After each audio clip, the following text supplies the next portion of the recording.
중동을 순방 중인 오스틴 미 국방장관. 바레인에서 40여 개국 장관들과 화상회의를 열고 후티 반군의 공격으로 민간 상선의 안전이 위협받고 있다며 홍해 다국적 함대에 기여해 줄 것을 촉구했습니다. 10 to 15% of global trade moves through the Red Sea. Without interruption or harassment is important for all of our countries. 미국은 앞서 성명을 통해 홍해 안보를 위한 번영의 수호자 작전의 창설을 발표한 데 이어 영국, 바레인, 캐나다, 프랑스 등 10여 개 국가들과 공동 대응에 나섭니다. 로이터 통신은 이 작전에 몇 나라가 추가로 함정이나 초계기를 보낼지는 미지수라고 짚었습니다. That operation is bringing together more than a dozen countries from around the world to conduct joint patrols in the Red Sea and the Gulf of Aden. 예멘의 친이란 반군 후티는 즉각 반발했습니다. 고위 관리인 무함마드 알리 알 후티는 이란 TV와 인터뷰를 통해 대항하는 나라의 선박은 홍해에서 우리의 공격 대상이 될 것이라고 재차 강조했습니다. As Mohammed Abdel Salam today had a statement a few hours ago, he said we will continue our operation against any ship as they declared before, unless the food and medicine will be allowed into Gaza. 지난달 14일 하마스와 전쟁 중인 이스라엘 연관 선박을 공격하겠다고 선언한 이후 지금까지 최소 10여 척을 공격하거나 위협한 후티.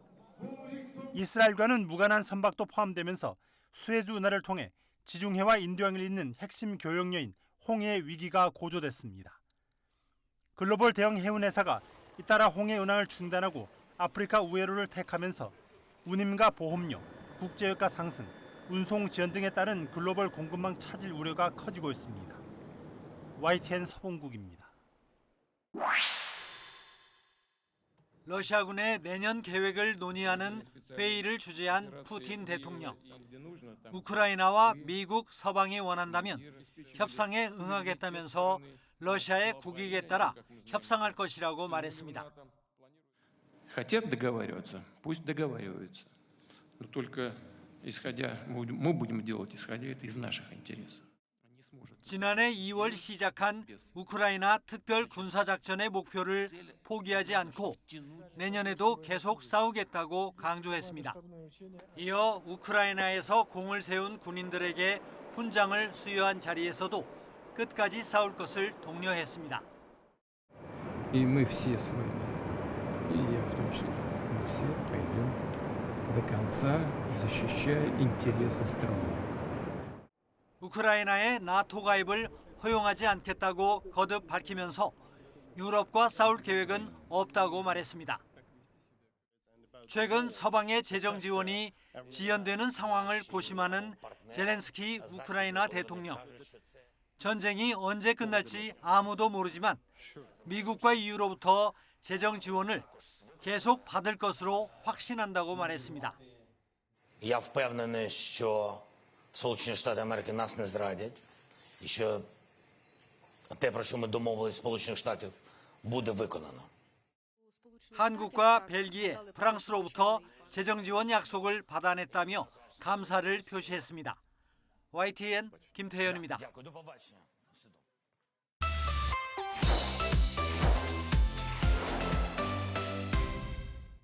They're destroying the blood of our country. They're destroying the fabric of our country.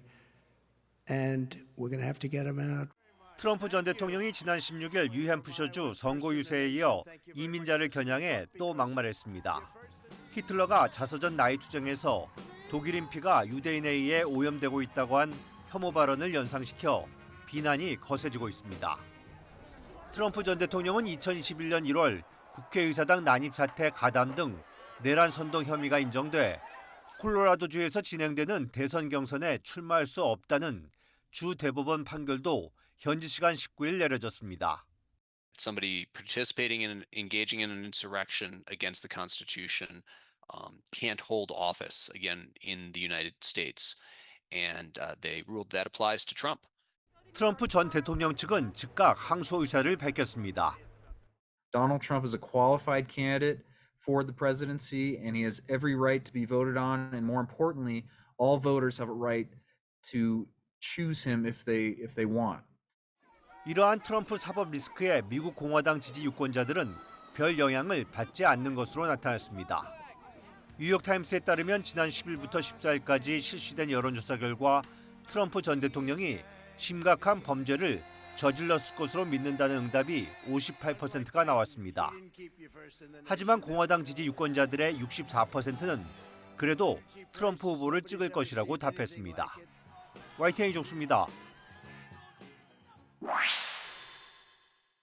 교황청은 12월 18일자로 간청하는 믿음이라는 제목의 선언문을 발표하고 프란치스코 교황이 가톨릭 사제의 동성 커플 축복을 공식 승인했다고 밝혔습니다. 교회의 정규 의식이나 미사 중에 동성 커플에 대한 축복을 거행해선 안 된다는 단서가 붙긴 했지만 동성애를 배척했던 가톨릭 교회의 전통을 뒤집는 결정입니다. 프란치스코 교황은 2013년 선출된 이후 교회가 성소수자를 더 환영하도록 노력해왔습니다. persone di tendenze omosessuali sono figli di Dio. Dio li vuole bene. Dio li accompagna. 지난 10월 보수 성향의 추기경들이 동성결합 축복이 가톨릭 교회의 가르침과 일치하는지 등의 질문을 담은 서한을 보냈습니다. 교황은 이에 대해 일단 결혼은 이성 간의 결합에 한한다는 점을 명시하면서도 어떤 상황에서는 그러한 축복이 주어질 수 있다고 제안했습니다. 즉 사제는 개개의 경우에 따라 결정해야 한다면서 단순한 축복을 통해 하느님의 도움을 구하는 사람들에게 교회가 접근하는 것을 방해하거나 막아선 안 된다고 설명했습니다. 교황청 교리성은 축복은 모든 규정에 어긋난 상황을 승인하는 것은 아니지만 하느님이 모든 일을 환영한다는 의미라고 밝혔습니다. 축복의 정의를 확장해 동성 커플을 공식적으로 인정하거나 결혼과 관련한 교리를 바꾸지 않고도 축복하는 게 가능하다는 것입니다. 하지만 성경의 가르침과 맞지 않는다며 동성 결혼에 반대하는 교회 지도자와 교인도 많아 이번 결정은 가톨릭계에 큰 파문을 몰고 올 것으로 보입니다. YTN 김진호입니다.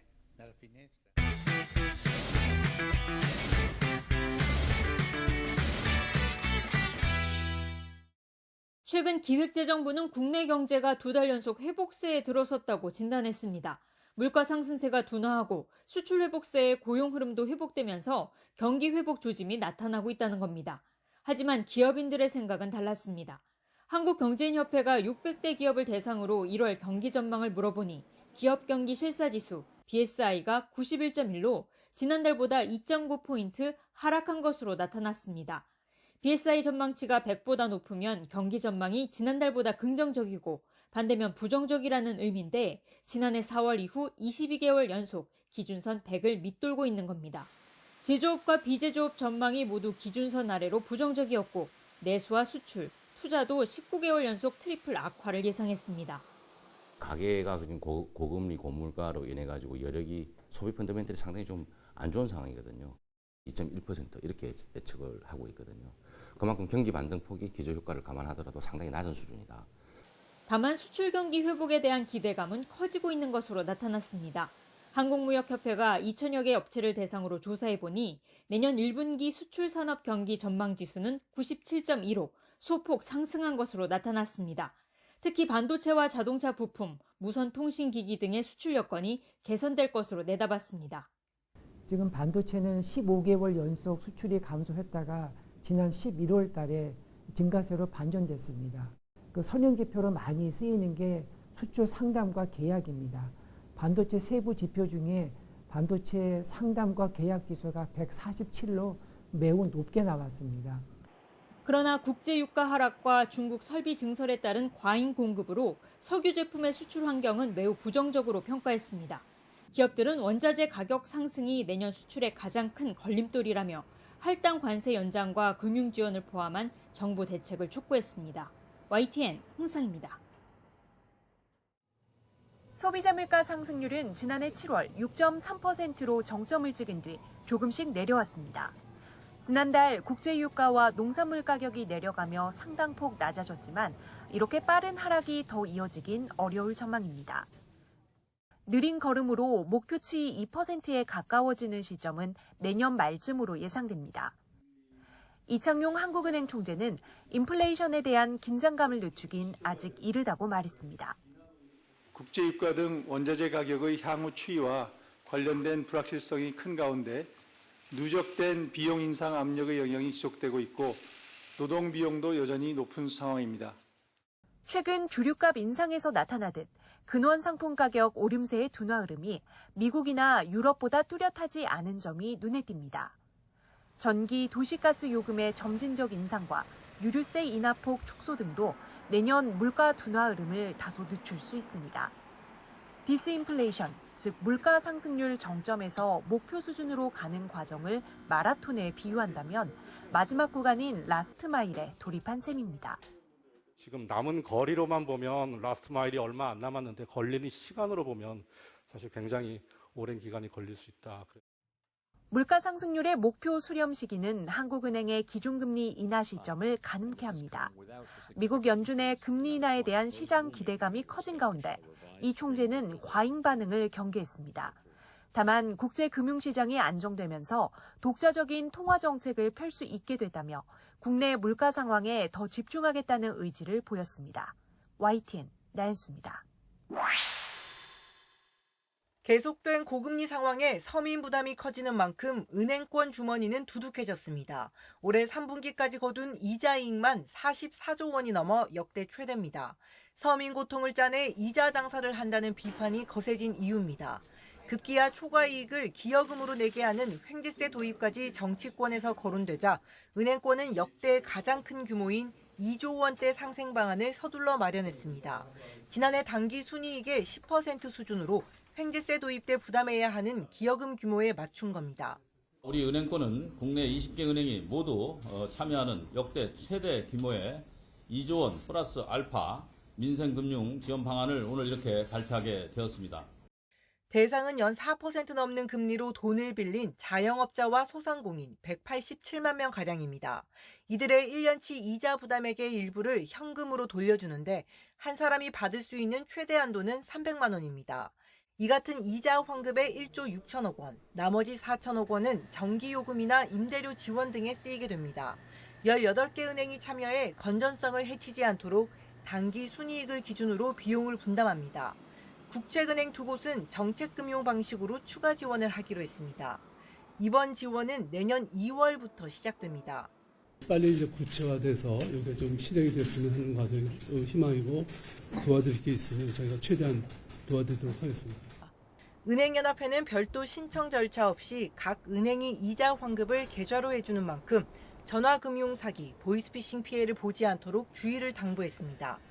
YTN 이영훈입니다. 서울시가 내놓은 기후 동행 카드입니다. 내년 1월 27일부터 6월까지 시범사업 기간입니다.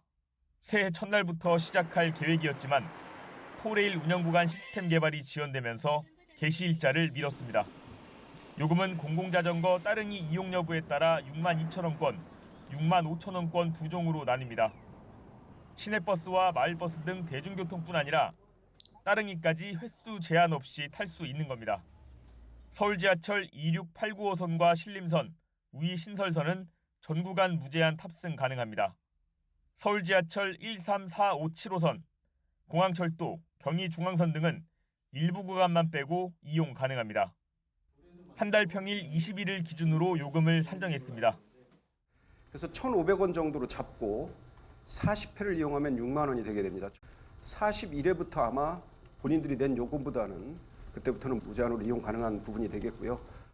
요금 체계가 다른 신분당선이나 광역버스와 심야버스, 경기 인천 등 다른 시도 면허버스는 이용 대상에서 제외했습니다. 다만 실무 논의를 마치는 대로 김포 골드라인과 인천 김포 광역버스도 서비스할 수 있도록 추진 중입니다. 시는 기후동행카드 수요를 40에서 50만 명 정도로 예측했는데 본사업은 7월부터입니다. YTN 최기성입니다. 지난해 8살이나 초등학교 2학년 이하의 자녀를 돌보기 위해 육아휴직을 시작한 사람은 19만 9,900여 명이었습니다. 한 해 전보다 14.2%가 늘어났습니다. 2011년 이래 11년 만에 최대 증가폭입니다. 특히 아빠가 육아휴직을 시작한 경우가 54,240명으로 한 해 전보다 28.5% 늘었습니다. 이에 따라 아빠 휴직자 비중은 27.1%로 1년 새 3%포인트 상승했습니다. 10명 중 3명에 해당합니다. 특히 지난해 출생아 부모가 모두 육아휴직을 한 경우가 12,800여 건으로 한 해 전보다 2.2배 늘었습니다. 3+3 부모 육아휴직제 시행의 영향으로 보입니다. 이 제도는 자녀 나이가 12개월 이내일 때 부모가 동시에 혹은 순차로 육아휴직을 하면 첫 석 달에 대해 부모 각각의 육아휴직 급여를 통상임금의 100%로 지급하는 제도입니다. 이 제도는 내년부터 6+6 부모 육아휴직제로 확대 시행될 예정이어서 부모가 모두 육아휴직하는 추세는 늘어날 전망입니다. 6+6 제도는 대상 자녀도 생후 18개월로 확대되고 휴직 급여도 6개월 동안 통상임금의 100%로 최대 3,900만 원까지 받을 수 있습니다. 남자들 같은 경우에 아이들 학교 들어가면 육아휴직을 많이 쓰는데 보통 그럼 40대 정도인데 보통 버는 돈에 비해서 육아휴직 비용이 3분의 1 이하로 확 줄어드니까 가장 쓰기 힘듭니다. 육아휴직은 늘고 있지만 상대적으로 규모가 큰 기업에 혜택이 집중되는 현상은 여전합니다. 지난해 육아휴직한 아빠의 소속이 종사자 수 300명 이상인 경우가 70%, 엄마의 경우는 60%였습니다. YTN 이승은입니다. 한 공공기업체 과장이었던 A씨는 문서를 위조해 특정 업체를 밀어주다 지난해 9월 해임됐습니다. 이후 한 달여 만에 민간업체 이사로 취업했는데 당시 특혜를 받았던 그 회사였습니다. 중앙부처 시설직 공무원 B씨는 업무 관련 업체로부터 수백만 원어치 접대를 받은 사실이 드러나 지난 2021년 말에 공직을 떠났습니다. 그런 뒤 퇴직 전 본인이 일했던 부서와 용역 계약을 맺은 업체에 들어갔습니다. 국민권익위원회가 최근 5년 동안 비위로 해직된 공무원 1,500명의 취업 실태를 점검한 결과 적발된 대표 사례입니다. 이런 식으로 취업 제한 규정을 위반한 사람은 14명, 헌법기관과 중앙행정기관에서 근무했던 공무원이 3명, 지방자치단체 5명, 공직유관단체는 6명이었습니다. 5급 사무관은 물론이고 공직유관단체 가운데서는 대표이사도 있습니다. 현행법상 비위 면직자는 재취업을 5년 동안 제한하고 있습니다. 직무 관련 부패를 저질러 해임되거나 벌금 300만 원 이상의 형을 선고받은 공직자는 부패행위 관련 기관과 퇴직 전 업무와 관련이 있는 업체, 공공기관에 취업하면 규정 위반입니다. 단속에 적발되면 수사기관에 고발돼 2년 이하 징역 또는 2천만 원 이하 벌금을 물립니다. 하지만 과거 공직 때 받은 처분 내용을 의무조회할 법적 근거가 없기 때문에 당사자가 자진 신고하지 않으면 채용 기업은 알 수가 없습니다. 인사혁신처가 퇴직 공직자 취업 심사를 하고 있지만 4급 이상 고위직으로 제한하고 있습니다. 최근 5년간 발생한 비면직자 등 1,563명을 대상으로 국민건강보험공단에 취업 여부를 조회한 후 법 위반 여부를 검토하고 현지 점검을 병행하여 확인했습니다. 권익위는 공공근로 같은 생계형 임시직 취업자 2명을 뺀 나머지 12명에 대해 취업 제한 위반죄로 경찰에 고발 조치했습니다. 또 현재 불법 재취업한 상태에 있는 5명은 해당 기관장에게 해임을 요구했습니다. YTN 이승배입니다. 여성 모델이 패션쇼 무대 위를 자신 있게 걸어갑니다. 서울 패션위크 등 크고 작은 패션쇼에 활발하게 참여한 이력도 있습니다. 팔로워 10,000명이 넘는 SNS 계정을 운영하며 인지도도 쌓아가고 있습니다. 영락없는 전문 모델처럼 보이는 이 여성, 알고 보니 국방부에서 근무하는 8급 공무원입니다. 동료 공무원들도 이 여성의 모델 활동을 알고 있었습니다. 패션쇼에 참석한 동료들 흔적이 고스란히 SNS에 사진으로 남았습니다. 공무원 모델은 동료에게 조퇴하고 와줘서 고맙다는 메시지까지 남겼습니다. 그런데 확인 결과 이 공무원은 겸직 허가를 받지 않았습니다. 지난해 10월부터 패션쇼에 참가한 전력으로 보면 최소 1년 넘게 소속기관 허락 없이 모델 일을 해온 것으로 보입니다. 보통 투잡시대라고 얘기를 하는데, 오늘은 공무원 같은 경우는 겸직 허가를 받아야 되는 것이 공무원 사회 질서 유지를 위해서 필요한 부분이기 때문에 투잡 활동을 했다는 것 자체는 개인적인 책임을 져야 되는 상황이 아닌가라고 생각이 듭니다. 이에 대해 해당 공무원은 지난해 모델 일을 시작하면서 겸직 허가를 신청했는데 아직 승인이 나지 않았다고 해명했습니다. 또 모델 활동으로 큰 돈을 받는 게 아니라 어디까지나 취미 영역이라고 덧붙였습니다. 하지만 공무원 복무 규정상 공직외 영리 업무는 원칙적으로 금지하고 있습니다. 다만 업무 능률을 떨어뜨리거나 정부에 불명예스러운 영향을 미칠 우려가 없다면 허가를 받고 겸직할 수 있습니다. 국방부는 이 공무원에 대해 사실관계 확인 뒤 엄중 조치하겠다고 밝혔습니다. YTN 윤웅성입니다.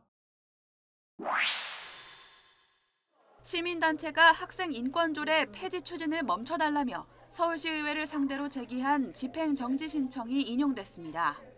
법원의 결정의 효력은 폐지안 무효 확인 소송의 결과가 나올 때까지 유지됩니다. 학생인권조례 폐지가 학생에게 회복할 수 없는 피해를 줄 것이라는 청구 취지를 법원에서 일정 부분 수용했다고 생각을 갖고 있습니다. 서울시의회는 법원 결정으로 자주권이 제한돼 매우 유감이라며 앞으로 학생 인권조례 폐지를 위한 대안을 모색하겠다고 밝혔습니다. 원래 계획에는 차질이 생겼지만 강행 의지를 분명히 한 겁니다. 앞서 전국에서 가장 먼저 학생 인권 조례안을 폐지한 충남도의 경우도 법원의 집행정지 결정 이후 의원 발의를 통해 조례안 폐지를 강행한 전례가 있습니다. 현재 학생인권조례를 시행하는 시도교육청은 전국에 6곳입니다. 이미 조례가 폐지된 충남에서는 제2요구를 검토하고 있고 경기, 광주에서는 여전히 폐지 논의가 진행되고 있습니다. 학생인권조례 폐지가 가시화하자 전국의 시도교육감 17명 가운데 9명이 반대 입장에 뜻을 모았습니다. 학생인권조례 폐지는 학생인권의 후퇴이자 민주주의의 퇴보입니다. 서울시의회는 시대착오적이며 차별적인 조례 폐지를 중단하시기를 원합니다. 서울시교육청은 학생 인권과 교권은 충분히 양립할 수 있다며 조례 폐지 대신 보완을 검토해달라고 촉구했습니다. 또 폐지 논의가 완전히 중단될 때까지 당분간 조희연 서울시 교육감이 출근길 1인 시위를 이어가겠다고 밝혔습니다. YTN 신지원입니다. 대한제국 시절 1905년부터 석탄을 캐낸 전남 화순 탄광입니다. 삼척 영월 등과 함께 전국 4대 탄광으로 지역 경제를 지탱했지만 석탄 산업이 사양에 접어들면서 지난 6월 조기 폐광했습니다. 한국광해광업공단은 문 닫은 화순 탄광 갱도에 지하수를 채우는 방식으로 복구를 계획하고 있습니다. 지하에 남은 유류와 석탄 운반차 등 이동이 가능한 시설물은 철거하고 레일과 케이블 등 각종 철제 시설물은 그대로 둘 예정입니다. 시설물은 저희가 뺄 수 있는 거는 다 빼고요. 정말 못 빼는 것들이 있지 않습니까? 빼버리면은 무너지는 면은 그 시설물 못 빼잖아요. 그런데 이제 남겨놓는 철제 시설물 때문에 그 오염수가 나오진 않거든요. 지역민들은 탄광 복구 방식을 반대하고 있습니다. 지하수 수몰 방식은 찬성하지만 대부분의 탄광 시설을 그대로 두면 수질 오염이 발생할 수 있다는 겁니다. 6개월이 된 기간에 빠른 시일 안에 갱내에다가 물을 채운다는 소식을 들었습니다. 물을 채우게 되면 이 동복 상수원이나 조암댐 상수원이나 이 영산강으로 내려가는 우리 너무 안 좋다고 생각이 들거든요. 특히 공단 측이 계획한 지하수 침수 복구 대책은 주민 의견이 전혀 반영되지 않았다며 복구 방식 용역에 재검토를 요청했습니다. 모든 것을 이렇게 원상 복구를 해줬으면 좋겠습니다. 많은 폐기물을 수장을 시켜가지고 물을 채워버린다는 것은 갱내를 우리 후손 대대로 물려줘야 할 우리 참 좋은 산천을 완전히 아주 폐기물 소각장보다 더 더러운 그런 장소로 이렇게 만들어버린다는 것. 한국광해광업공단은 탄광 복구 대책 용역을 마치는 내년 2월 전까지 주민 설명회를 추가로 갖고 지역 의견을 충분히 반영하겠다고 밝혔습니다. YTN 오선일입니다. 이 귀한 작품 10억 5천만 원 낙찰입니다. 안중근 의사가 중국 위순 감옥에서 쓴 붓글씨 한 점이 안의사의 유목 중 최고가에 팔렸습니다. 막판 2명의 입찰자가 전화 응찰로 치열한 경합을 벌여 추정가보다 훨씬 높은 가격에 새 주인을 찾았습니다. 이번에 낙찰된 유목은 용과 호랑이의 웅장한 모습이 어찌 지렁이와 고양이 모습에 비하겠느냐는 내용입니다. 시원스럽고 당당한 필치가 특징으로 안이사의 상징인 손바닥 도장도 선명하게 찍혀 있습니다. 저희가 약 180회 달하는 메이저 경매를 진행하는 동안 안중근 작품이 출품된 경우는 이번을 포함해 총 7번 정도밖에 없습니다. 안중근 의사가 사형 집행으로 인해 끝내 집필을 마치지 못한 동양평화론에 이 작품의 구절이 등장합니다. 또한 처음 공개된 작품인 만큼 관심이 컸다고 생각이 됩니다. 애초 소장자는 일본인이었는데 국내 소장자가 낙찰을 받아 113년 만에 고국품에 안기게 됐습니다. 경술년 3월 위순 감옥에서 대한국인 안중근이 쓰다라는 문장이 쓰인 점으로 미뤄 제작 시기는 1910년 3월로 추정됩니다. 안이사는 사형을 선고받은 1910년 2월 14일부터 3월 26일 순국하기 전까지 감옥에서 많은 글씨를 쓴 것으로 알려져 그중 한 점일 것으로 보입니다. 안이사의 유목은 현재 국가가 보물로 지정한 것만 31점에 달합니다. 이번 유목도 보물로 지정되려면 지자체가 시도 유형문화재로 지정한 뒤 지자체의 신청으로 문화재위원회가 심의하는 절차를 거쳐야 합니다. YTN 김정희입니다.